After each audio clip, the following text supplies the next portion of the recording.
When I came back home after 3 long months, I had prepared myself for the usual warmth, the comfort of my family, and the laughter that filled the house. Instead, I was welcomed by silence and a strange tension I could not ignore. My wife greeted me at the door, her eyes shifting away as if she couldn't meet mine for too long. I noticed right away that she was different. Her body, her expressions, even her energy. My heart sank when I realized what it could mean. At first, I brushed it off, telling myself that maybe I was overthinking after being away for so long.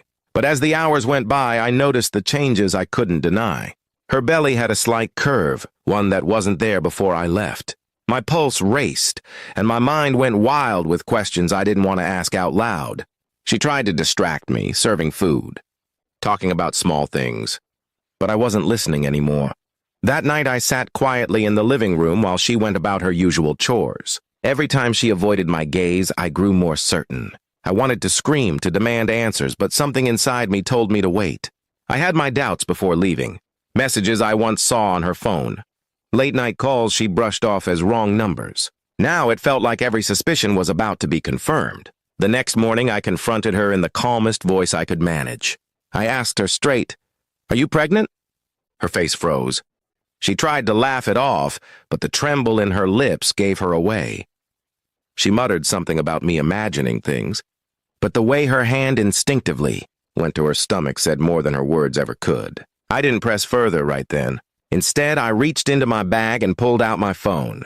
Before leaving on my trip, I had set up a small camera in our house, a desperate move from a husband who already feared betrayal. I had never wanted to look at the footage, but now I had no choice. My hands shook as I unlocked the files, and with one click, her entire betrayal unfolded before me. On the screen, I saw her welcoming another man into our home. I saw laughter, whispers, stolen kisses, and moments that ripped me apart.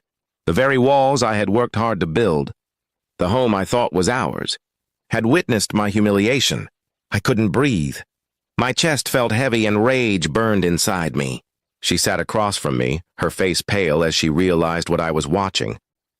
When the video ended, I looked at her, not with anger, but with an emptiness I had never felt before. My voice came out low, almost too calm as I asked, "Did you see the video?" She didn't answer at first. Tears filled her eyes, but she didn't move. That silence was all the confirmation I needed. Finally, she whispered, "I'm sorry."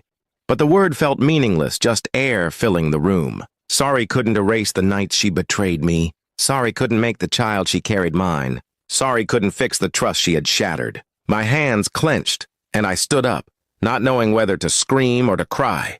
She tried to explain, saying she felt lonely, that she made a mistake, that she never wanted it to go this far. But to me, every excuse was another knife to my chest. I had been faithful, working hard to provide for us, dreaming of a future together. She had been unfaithful, selfishly choosing moments of desire over the vows we once shared. The hardest part wasn't just the cheating, it was the pregnancy. That child was a living reminder of her betrayal, proof that she had given to another man what was supposed to be ours alone. I couldn't bear to look at her anymore. The home felt poisoned, the memories tainted. I picked up my bag again, the same one I had brought home hours ago, and headed for the door. She begged me not to leave.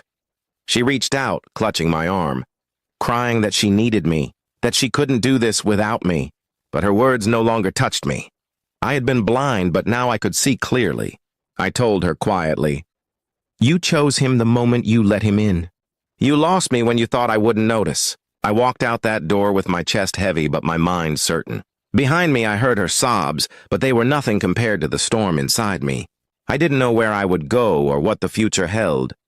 But I knew one thing for sure. I would never come back to the woman who betrayed me so deeply. The betrayal had destroyed everything I once believed in. But it also gave me a strange strength. I wasn't going to live in lies anymore. I wasn't going to raise another man's child or carry the weight of her guilt. I had finally faced the truth. And even though it tore me apart, I knew walking away was the only way to save myself.